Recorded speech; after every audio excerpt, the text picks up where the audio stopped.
Welcome and thank you for joining me for episode 2 of Let's Play Bjarnrik. Quick recap of where we left off on session 1. We did end up unlocking our first colonist from the second idea under the exploration idea group. We've not yet recruited an explorer, and that's because our heavy ship is almost done, and that's going to finish off 6 heavies that we need for construct the storm fleet, which will give us 25 years of sailor recovery, yearly naval tradition, as well as 25% colonial range, but also a free sailor. So we're going to equip him with 3 light ships, send him out west, and have him discover the old world. Once we do so, we'll be able to start colonizing out there. Quick look over at our economy. You can see that we're making 29 ducats a month, triple of where we started, just under 10 ducats. And our trade, you can see we're up to 87% control in the Serpent's Head trade node.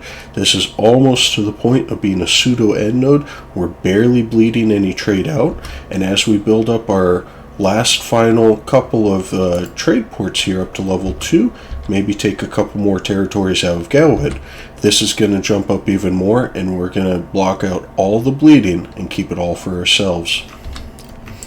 Taking a quick look at our military, you can see we're up to 43 regiments available. We're only at 35, so we have room for a few more, as well as we have 41,000 maximum manpower available, gaining 446 each month. We started the game with just over 17,000 for a cap and only getting 160 a month. This is very good for us. Now, we are going to use our adventuring company that we have to come down here and beat out all of these rebels that we have spawning, and that's okay. We're going to use all their manpower to take care of that. And meantime, we're going to get ready for our next war, which is going to be against Frozenmaw in just a few months.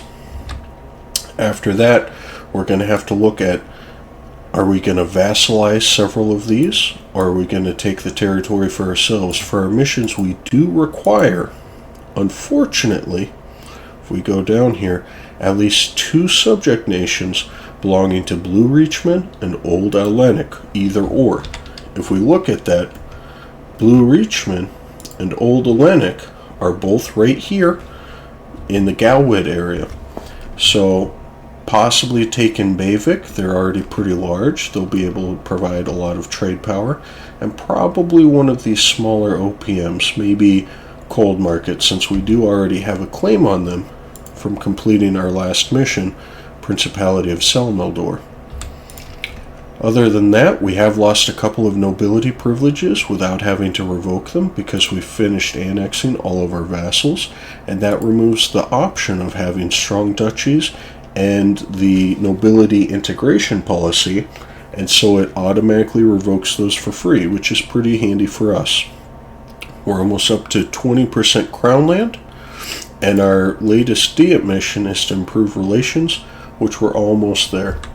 As far as our diplomats, we're going to start constructing spy networks on Nimskad, as well as onto Bayvik, because we want to get that claim onto Bayvik, and if you look over, you can see total war score for all of their provinces is only 71%. So we'll be able to get a claim on them, declare war on them, and subjugate them for overall pretty cheap. We'll also be able to take full monetary compensation from them. And right now, the only the only ally that they have is Everwharf. So with all that out of the way, let's go ahead and get going on the save, and we'll see where we go from here. Alrighty, our last heavy that we need for this mission is completed, so we're going to go ahead and do so, giving us that free explorer. So then we're going to take some of our light ships, and we'll just split this navy right in half. We're going to take 3 of them and move them back over, so that way we can equip our explorer to it, and put the rest of them back to protecting trade in Vrorenmarch Bay. Alrighty, so we've dealt with most of the rebels. The rest of these are not that big of a deal, and they're right close by that we can take care of them right away. I think maybe we'll provoke Serpent Garter just to take care of them, but these other guys They're already over where our armies are going to be, so if and when they do pop, we'll just take care of them right then. So let's go ahead and move over. And we'll move over onto the forest territory, because if this is farmlands, I'm not going to worry about it. I'd much rather get that advantage for them spawning in this forest on our side versus crossing into them and giving that to the defending rebels.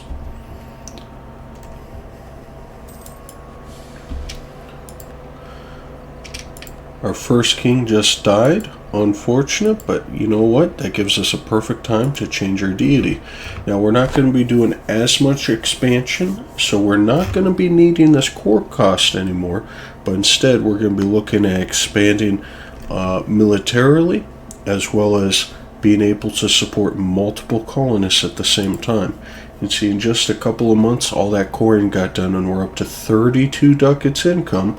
I went ahead and hired another merc company, so even though we went up another 8,000 soldiers mercenary company with their own general, we're still in the profit. So I think what we're going to do here for our deity is, instead of going and taking the core cost, we're going to focus on the production efficiency and tax income, because everything else here we don't quite need. The colonial range would be nice, but half of this is being wasted, and we don't need any more benefit to our military because no one else can really rival us except Galwed, and Galwed can't rival us because of our alliance with Laurent. So we're going to go ahead and take production and tax modifier. You can see how much already that 10% has increased up to 33.5 ducats.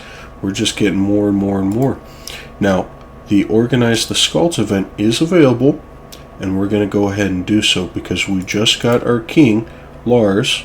He is 43, but I believe he will last for quite a while. So we're going to go ahead and do the decision to organize the Skalds.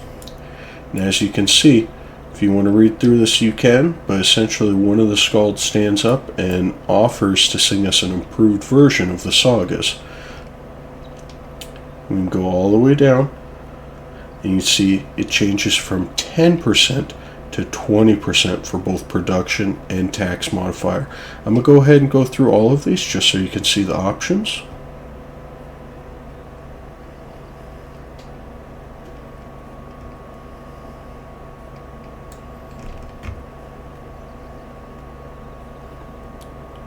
All of them are most excellent, but again, we're worried about our economy right now, so we're going to take the Saga of Treasure of the Golden Forest. You can see that increased our income up to just shy of 35. That's basically 35 right there. And we're just getting more and more money in the profit. Pretty soon we'll be able to support having an additional colonist, even though we only have the one, without worrying too much about the balance, because this entire game we've been bordering right on making money, losing money, but as long as it keeps going up overall, we can afford it. So let's focus in on this war with Frozenmaw. You can see they still don't have any allies. They don't have anything here in Escan for us to worry about. So we're going to go ahead, we're going to declare war. We're going to do an anti-monstrous conquest. And the reason we're doing this is the 50% aggressive expansion for all provinces. This is going to be excellent. It'll also give us 125% of the normal prestige, which is going to bump that out quite nicely. Frozenmaw is still military tech 4 versus our military tech 6, and they're not in a very good position. I have not even seen their army yet, but as soon as they show up, we're going to crash into them and we're going to stack wipe them. It's going to be a really easy war, and as far as a peace deal goes, we can take everything in the Vrorenmarch area here very easily, and no one is actually going to be joining, because all these people that are upset at us are the same ones that are already upset with us. So we're not too worried about it. You can see not even Vertesk pops up on here, even though he's close, and Arboron, because this is a negative 50% aggressive expansion against a different religion, different culture, different region, different continent. They don't care about what we're doing up here, and we're going to use that to our advantage, because we're going to take out Frozenmaw, and then we're going to start taking out these guys right after. just got this event for the Gullmork company. The Gullmork company that was charged with the duty of claiming Hitvold in the name of Bjarnrik has decided instead to expand its borders to an adjacent region close to our colony. The promise of a new life in this uninhibited land is greatly appealing to the East Dollar settlers, and should we permit the expansion, it will attract a far greater number of settlers than our existing colony in Hitvold. This can only be good. We'll gain 200 settlers in Gullmork and get a colonial boom there for the next 20 years, or we can direct them to our only existing colony, giving it 100 100 population in that province and 15 for only 5 years. Now, I think that we can afford that extra colony, so we're going to go ahead and do that because that's going to jumpstart. And again, we want the Gullmork area colonized as fast as possible, so this can only be good. So for a peace deal with Frozenmaw, this is what we're looking at. We're going to be taking maximum amount of money. We're going to be taking more reparations, and the provinces that we're going to take here are going to cut off from any of their former vassals expanding and taking these territories that we're not able to take in this war.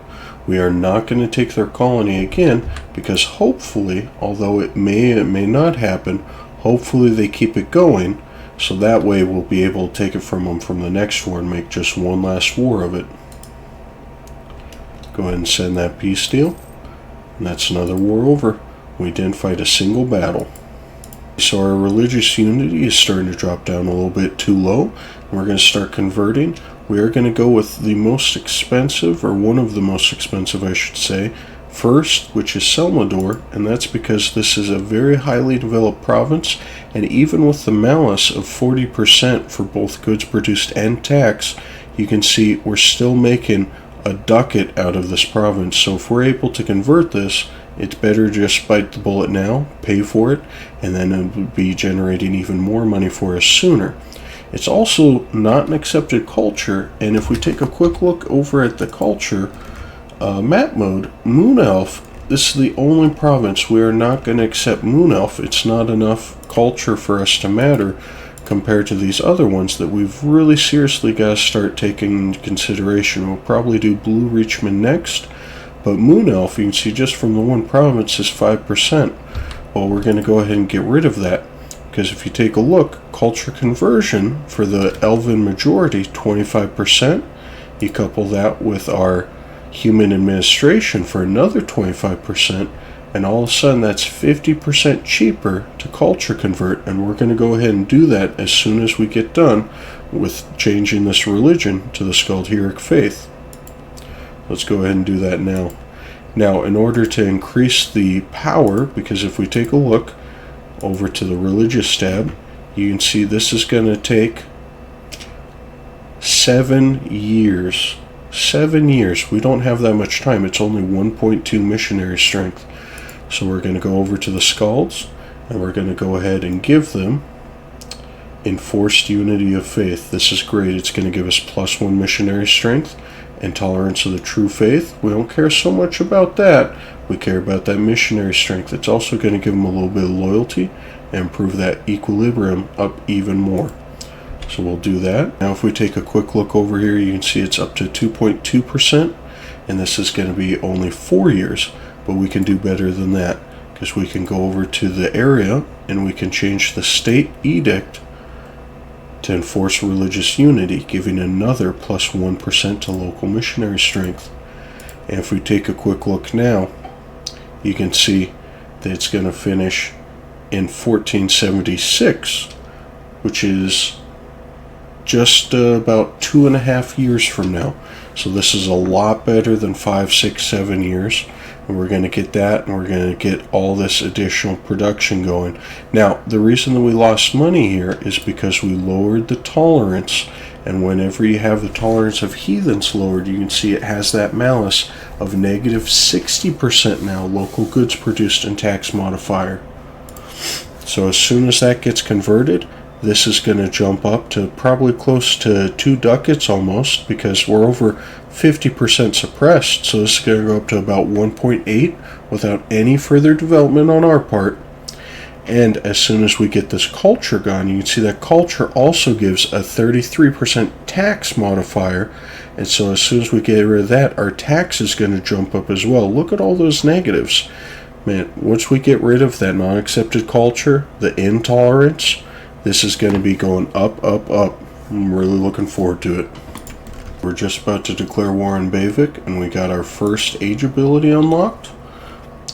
We could go for the aggressive expansion, would be nice. Transfer subject and claim sporting claims is also very good, but we don't have anyone really to use that on because Galwid has annexed their vassals.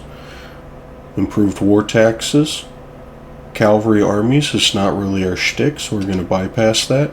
And the higher developed colonies, though, is very useful. And remember, we're going to force change the province of Gullmork from whatever this turns into. Could be fur, ivory, copper, naval supplies, or iron. We're going to force change that to gold through our mission tree. And when we do that, that additional development is going to come in handy. So we're going to take that instead as our two colonies get nearing halfway and about a quarter of the way done respectively. Now before we declare war, we are able to seize land one more time. We are just shy of 20% crown land, and it would be nice to be able to bump this up over 20 so we lose this local autonomy per month.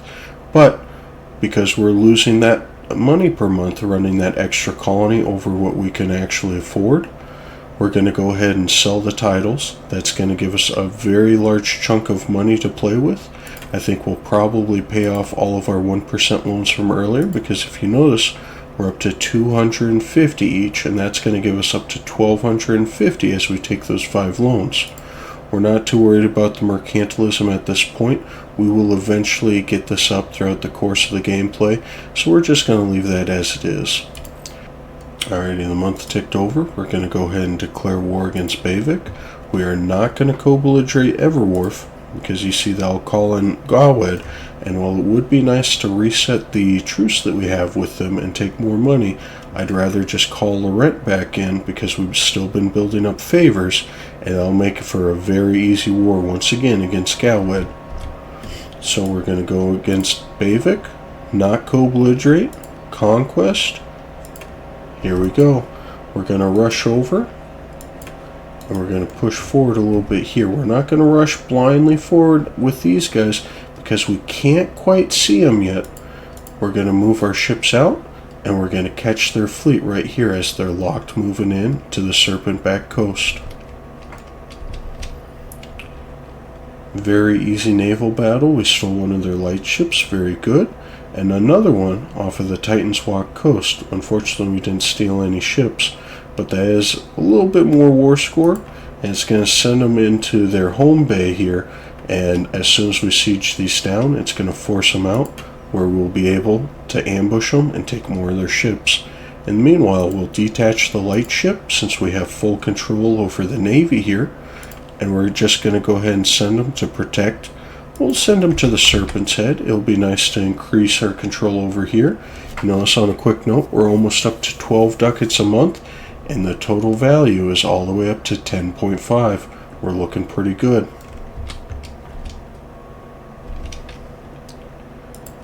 Quick and easy stack wipe on Everwolf right there. They no longer have any troops. Their fort, although it was a capital, so it's always going to have 1,000 men, was mothballed, and so this is going to make for this quite a bit easier than what would otherwise. Meanwhile, our army in Bavik, because we haven't fully recovered morale yet, I haven't charged them forward blindly. Looking at Bavik, they've got 11,000 troops somewhere. I'm not sure where, because I have full vision of their nation, but we're going to just take it nice and easy, send our ships to protect our home node, and as soon as Vrorenmarch is sieged down, we're going to go ahead and send them on to Bavik. Alrighty, we just got enough diplomatic mana that we can go ahead and invest on the third idea of exploration, giving us the additional 50% colonial range. If we take a quick look now at the colonial map, you can see our explorer has done a great job discovering the old world for us. You can see we can get all the way to the Forlorn Isle now, which is great because we got cut off from going down here by Vinale and Durain. Also Durain up in the Lonely Isle. So we're going to start going here because our mission tree requires us to colonize all of this island here, as well as this province here, right by the Dallery Wastes. So we're going to get Stalwart Outpost. It is a glacial. It's going to be a very long time to colonize, but we're going to do it after we get this isle done and get these 3 or 4 territories that we need. And then we're going to focus on expanding up this way as well and get a colony established up here to start pumping trade all the way back into the Serpent's Head. It's been 30 years since the start of the game, which means that the Magnate's draft ships for war is back available. We're going to go ahead and do that and start construction on 6 heavy ships for 50% of the amount of time and 0% of the cost. Let's go ahead and get that going. Nimscott doesn't quite like us, but maybe they'll buy some heavies. Laurent has a coast, and they're our ally. We should be able to sell a couple to them, and perhaps even over to Rivera or Durain. All of these nations have an interest in getting a fleet going, and if we can sell a few of those ships there, bump up our little boost to our economy there, 40 ducats for free for us. That's a pretty good deal in my book. Random event to increase our tolerance of dwarves. Excellent, we'll go ahead and take that. Alrighty, we just finished with the siege of Everwharf, and you can see we're at 97% war score, and both of them want to peace out with us very badly. Their ships are just about to get caught by ours as we force them out of bay, but before we do peace out, we still have this mission from the Diet to increase Magisterium opinion of us to 100, and unfortunately if we take either one of them, the aggressive expansion is going to make this very difficult to finish, and we can't send a gift right now since we currently have loans and we are still running a deficit. So what we're going to do instead to improve is we're going to go to one of their rivals. We'll go over to Moonhaven, and we're going to go ahead and send them an insult, and we'll do a scornful insult to get that opinion over 100. We're just going to let that tick forward and see completed the state agenda, and we're good to go. As soon as this battle in the sea is done, which this should be over in about 2 seconds. See, that was a very easy battle. We didn't lose anything, sunk half their fleet. We're going to go ahead and start piecing out here. We're going to start with Everwharf. If we go up to sue for peace, we're not going to take the territory, but we will go down and demand them as a vassal. We're gonna we're not gonna make them give up any of their claims because we can use those to expand. See, the Confederation against us isn't that bad. It's just the fellow trade league members at the start of the game and the other humans up here. Vertesk and Arboron don't even care, and we don't care about Galwed because we still have a truce with them, and as soon as that truce is up here in just a couple more years, we're going to be going to war with them.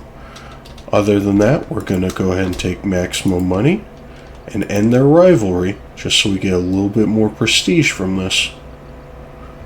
As soon as our diplomat gets back, we're going to go ahead and send this peace deal. While our novice adventurers were down here squashing the rebels that spawned in Irviksten and former Ivankoop land, natives rose up in Gullmork, and unfortunately they damaged and destroyed the colony, so that's setting us back down to ground zero with them. We still have the colony going here, and we are making more money now because we're not paying 4.5 ducats for being over on our limit, but that is unfortunate. We were almost about a third of the way done. So we're going to go ahead and send that peace deal.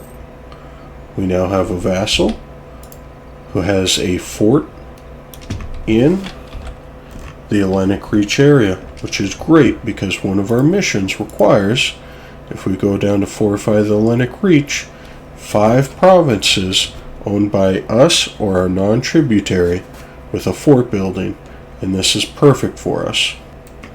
Alrighty, we're right at the end of the year here, the 23rd of December, or True Frost as is in Anbennar. As far as the peace deal goes, we are going to go ahead and become a vassal of Bjarnrik. You can see that there. It's going to cost 75 aggressive expansion. This is really not good, but at the end of the year, all of these nations are going to lose 3 aggressive expansion, and for the most part, a lot of them are a bunch of nobodies. I think we can definitely take them on, since we've got the alliance with Laurent still, and Laurent is very powerful, and that's going to scare off a lot of these nations from declaring war on us. Other than that, we're also going to take maximum ducats from them, and we're going to go ahead and send that demand.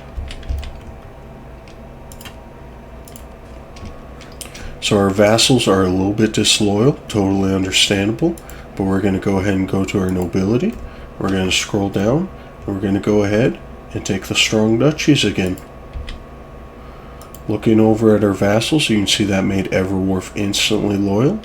Bavik, it's down to 73%, and they're going to be disloyal for a little bit, but we're going to take our diplomat, and as soon as a month ticks over, we're going to assign them to improve relations. You can see we haven't done any improving yet, so that's going to completely offset the aggressive expansion. We're already gaining 9 yearly change of opinion, and so this is going to make it in the positive very, very quickly, and as it does, their liberty desire is going to go away, and we're going to start earning money from them again, and they're going to start fighting for us in all of our battles.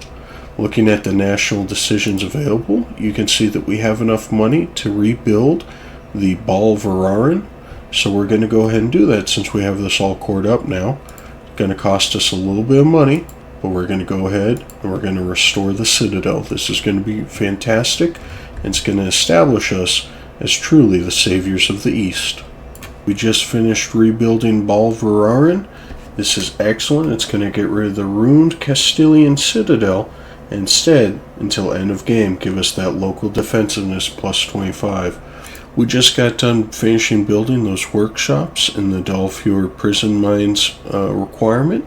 So we're going to go ahead and finish this. This is going to give us that additional colonist and the settler chance. Our truce just ran up with Galwood, and we need to declare war with them now before they join the coalition against us. So we're going to go ahead and do so, and we'll be able to call in our ally of Laurent. We're not going to co-belligerate anyone else. All we care about is winning this war, gain some ducats, and resetting the truce with Galwood.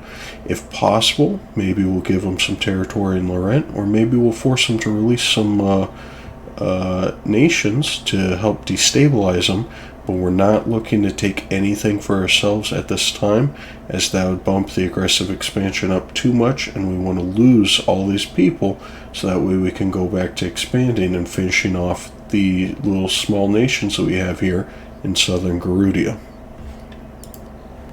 Okay, so even though we're not planning on taking territory from Galwood, we have full siege down Gullmork, and we are actually going to go ahead and we're going to make them a vassal of ours and take all the money that we can.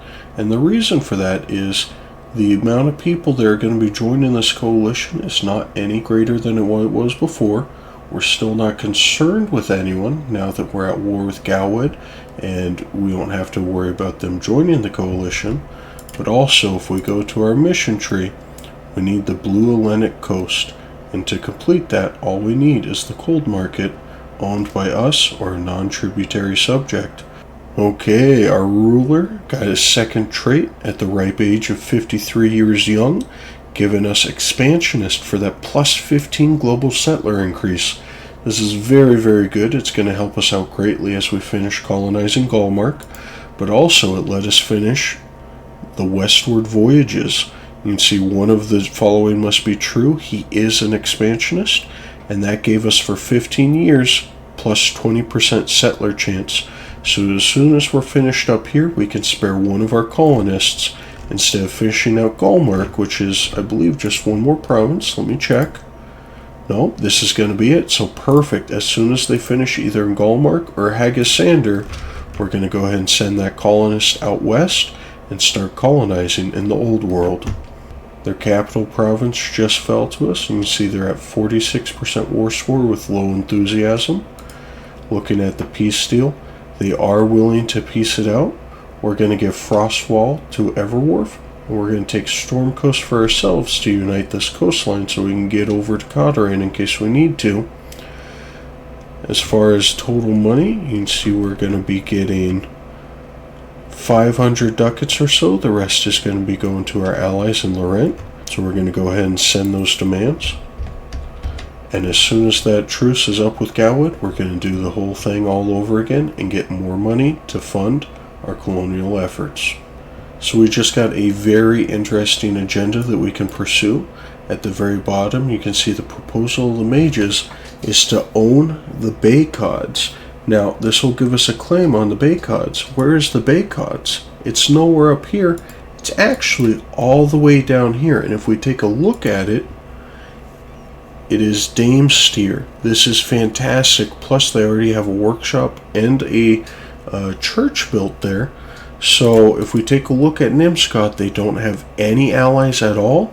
We'll be able to declare war. We already have a couple of claims against them for the territory that they have up here in Oddcod. So, we'll be able to take a couple of provinces for them. They are a different religion, different culture. We shouldn't get too much aggressive expansion because they're not part of the regent court, unlike these guys up here. So these guys won't care as much, even though they're a little bit closer to them. So we're going to go ahead and do that. And we're going to get our armies ready, because this is a very easy way to get a very nice 10 cost trade good. This is going to be fantastic. Okay, with that battle done, we're going to go ahead and peace out with Nimscott. If we take a look, our aggressive expansion is even less than before, and all of the nations that would join are already nations that are either going to have a truce with us, such as Galwood or Nimscott, or are so high that we can't actually get them to leave the coalition against us. So this is going to be just fine. We're going to go ahead and take these. It's going to cost 200 admin. And it's going to finish off a mission for us for the Cod Wars, because we needed all those territories in the in the Storm Isles. So we're going to do that, and we're going to gain a claim over Codderon Heights and the Dragon Spine. And if we take a quick look at those, that's right along the Dragon Coast right here. So our next war with Galwood, we'll be able to actually declare for these, and we're not going to get as much aggressive expansion because we do have claims for them, and that's going to be very, very good for us. Now that that war with Nimscott has been over, you can see that we've started coring up those territories that we got from them. And what we're focused on right now is we've got our diplomats assigned to improving relations with all these nations down here that are in the coalition against us. And the easy way to get a nation to drop out of a coalition against you is to simply improve their opinion of you to a positive plus 50. As soon as you get to that point, they think, you know what, this guy isn't that bad, I don't want to be in a coalition against him, and they'll just start dropping out left, right, and center. And as soon as some of them start dropping out, some of the other ones will as well, just because the coalition starts breaking apart. So you'll start seeing nations drop out, even though their overall opinion of you might even still be in the negative. Maybe some of these guys are going to start dropping out, and that's simply because the coalition is no longer as strong, and they no longer want to try to fight it without everyone in there. So that's what we're focusing on right now, not so much on the expansion. But after we get these guys to drop out, maybe we'll start looking at taking out some of Frostmaw's starting 4 vassals. In the meantime, we do have a very interesting opportunity here, because Frozenmaw was forced to release Broken Jaw. We went ahead and guaranteed them, and you can see they now want an alliance. And if we take a look at the offer vassalization, the only negative that really matters is the distance between our borders. If we can close that up, they would be willing to become our vassal as soon as we get the overall opinion up to plus 90. So I'm going to take one of our diplomats, we're going to return him back to home base, and as soon as he gets back, we're going to go ahead and grab that alliance. And you can see we do have a colonist, so we're going to send him to Mirk, so that way, when he gets there, we'll share a border with him. We'll get an alliance with them, and then we'll improve relations a little bit, maybe send them a gift or offer them military access once we have this alliance. As soon as we can get their total opinion up to 190, we're going to go ahead and vassalize them and then subsidize them. Because if we look over at their government type, They're an Orcish kingdom, and Orcish kingdoms get a free colonist. So we can utilize them, even though we only have 3 colonists right now. By giving them enough money, the AI should want to start colonizing these territories around them. And they have further vision of the map over here because we haven't sent our conquistadors over here. And they'll start colonizing as well. So eventually, we'll be able to annex them and all these territories over here that they colonize for us. And this is going to be a very, very nice, easy, smooth expansion, especially since we have the additional diplomatic relations slots because we took that strong duchies. And it couples very well with our starting idea, Crown of Bera, which gives us additional income and vassal force limits. So there's no downside. We're going to get a free colonist. We're going to get some more troops. We're going to get their troops. And this is going to be a very nice, smooth way to expand eastward, start pushing towards the Forbidden Plains over here. Okay, we just got that alliance with them, and you can see we don't even have that border with them yet, and they're willing. So what we're going to do is we're going to cancel. We're not going to send our colonist here, and that'll allow us to start building and focusing on our colony here. I was going to do that afterwards because I don't want to focus colonizing right here when we need to get our New World colony going, but since they're willing to vassalize without that border, we're just going to focus on improving relations with our diplomat with them, and then vassalize them right away. So our colonist, as soon as he returns, there he is. We're going to start colonizing this territory up here. We're going to find one that's probably looking the best. Maybe this farmlands right here. I do like the look of that. Low amount of natives, not very aggressive. So we'll send our colonists that direction, and we'll start focusing on getting our colony up and running up here.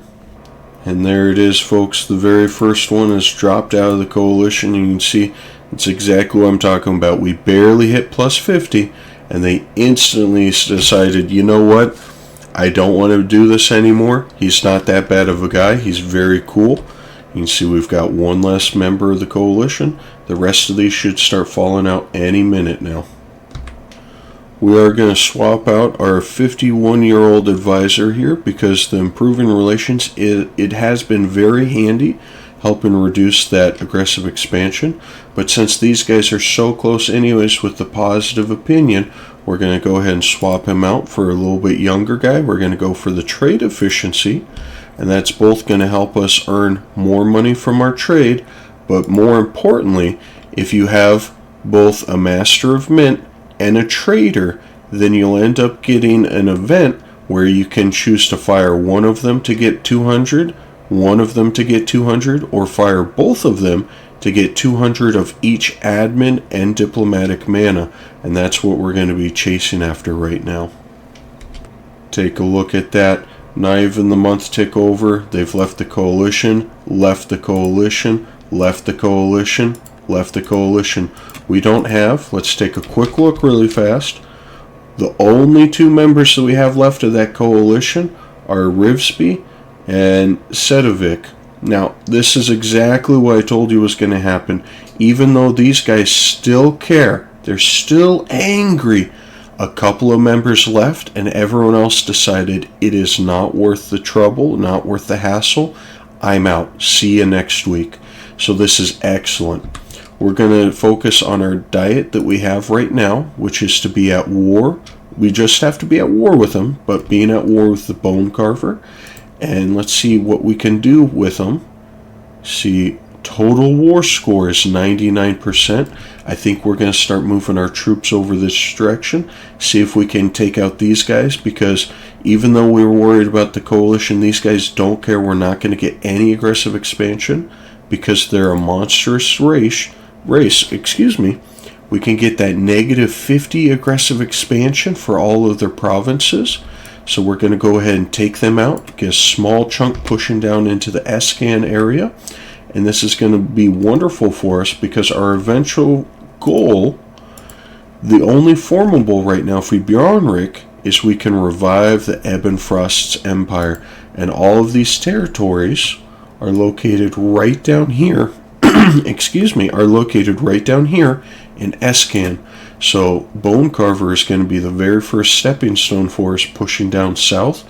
And just being adjacent to these provinces without sending our conquistadors, we'll eventually start discovering our neighbors. So we'll see how this ended up shaping out. I see Cursed Howl. Looks like they took over the forest down here. But I'm really curious to see how Escan shaped up while we've been going forward, just over 45 years here. And I'm really curious to see how Escan shaped out as far as diplomacy. Normally you see maybe the Blade Breakers expanding a little bit. Bone Carver here did a pretty decent job, considering that we stopped Frozenmaw from annexing them right away. But we'll see how the Escan situation looks as we expand down and east into Escan.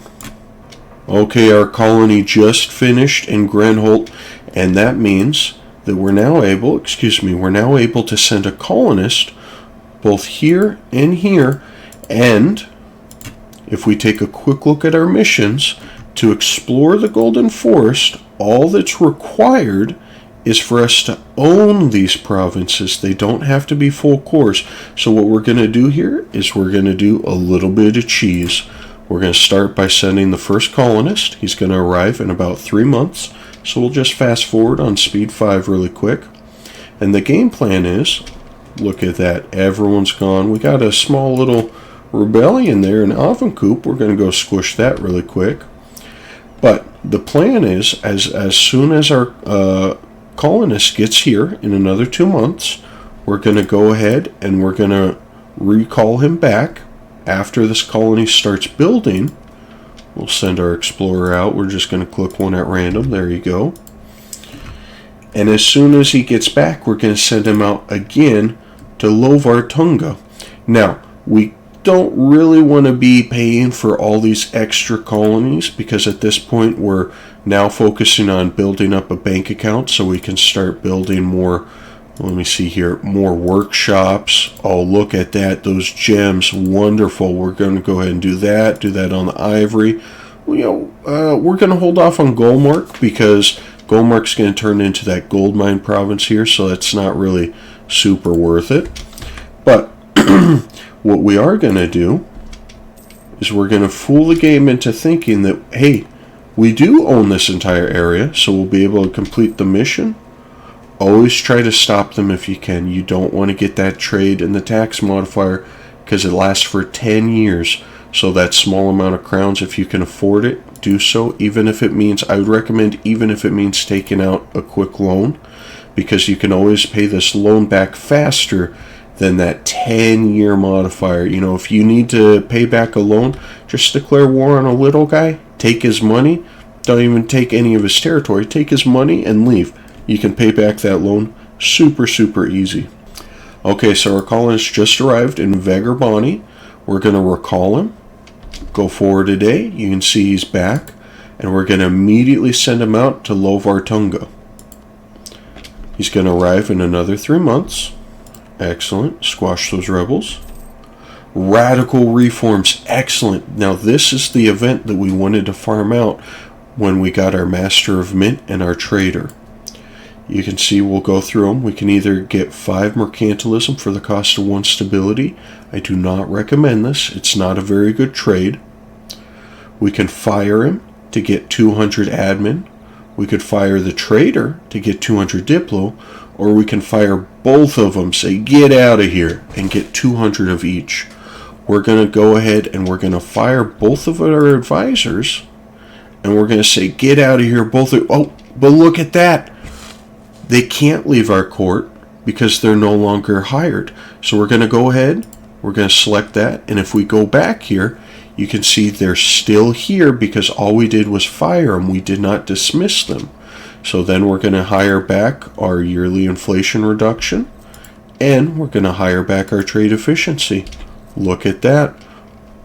Free. All it cost us was a couple of ducats to hire them back. And that gives us enough on both of these. If we go to our ideas here, we can get our next merchant. So we're going to go ahead and do so on that.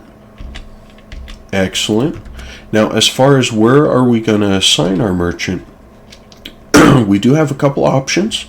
We can have them push out of the Bay of Hills. We have, now that our first colony over here has finished, we can start pushing over here. But as you notice, all of the trade that is here is already being pushed out of here, and it's not that much right now, 0.31. We're not concerned with that little. So instead, we're going to go over to the Dragon Coast. You can see that we hold 5% trade power there. And because everything else isn't actually worth it for us, because all of our power is already being pushed forward here by everyone else's merchants, our power is just automatically applied. We're just going to go ahead and we're going to go to the Dragon Coast, and we'll collect from trade there. And after the month ticks over, we'll see how much are we actually earning here. We'll check over our economic tab. You can see we're currently making just shy of 16. So our merchant will arrive in 15 days before the end of the month. We'll go ahead and fast forward.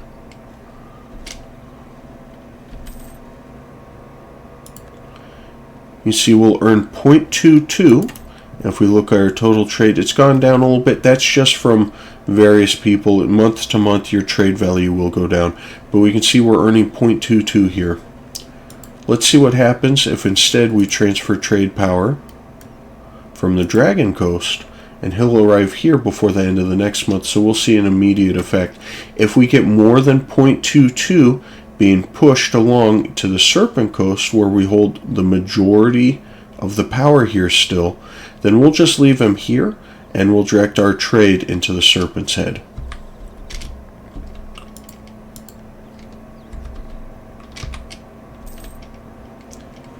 Okay, you can see that was a massive increase over here. We're now making 17. We're pushing over a ducat. So that's where we're going to do it. But that's the secret to trade, is every once in a while you just got to experiment, change where your merchants are located, because sometimes it might be more valuable for you to collect down here, especially if this is a way more valuable node. Can you imagine if we had 5% of the Dame's Head? Oh my goodness, of course it would be more valuable to collect there than to push one ducat out. But you have to experiment, just change your merchants, see exactly, how much you can actually earn. And once you find whatever you're earning the most for, just leave them there. It's pretty simple. Our colonists just arrived in Lovartunga, and as you can see, the AI recognizes all of the requirements are done. All of the provinces are owned by us, even though these are just basic bare-bone colonies. And we're not going to keep them around. We could afford to, but I want to make sure that we're earning a decent amount in the profit each month now, so we can start afford building up our buildings. So, before we cancel that, we're going to go ahead and we're going to explore the Golden Forest. Excellent. Taking a look over at the trade goods, you can see Gullmork is now gold. Excellent. 6 gold each month, and we're only at 5 production. So we're going to improve this as soon as we have enough money, and we're going to dev this out, and we're going to dev this up to about 11. 10 or 11 is about ideal. Any more than that, and unless you have some sort of national idea, perhaps maybe you took economic for that decreased chance for your gold mine to deplete. But unless you have something like that, once you hit about 11, then you get a very serious risk of this depleting. And so the return investment of how much gold am I going to be earning per month versus what's the chance that this gold mine is going to deplete. Once you get up to about 11, it's about 1% per year. And in a game that you play for 400 years, that's a very real chance that this will deplete multiple times throughout the course of the game. Okay, I think that's where we're going to call it for this episode. You can see now that we finished that mission and we got that gold mine in Gullmork there. Taking a quick look at our economic tab, we're up to 57 ducats.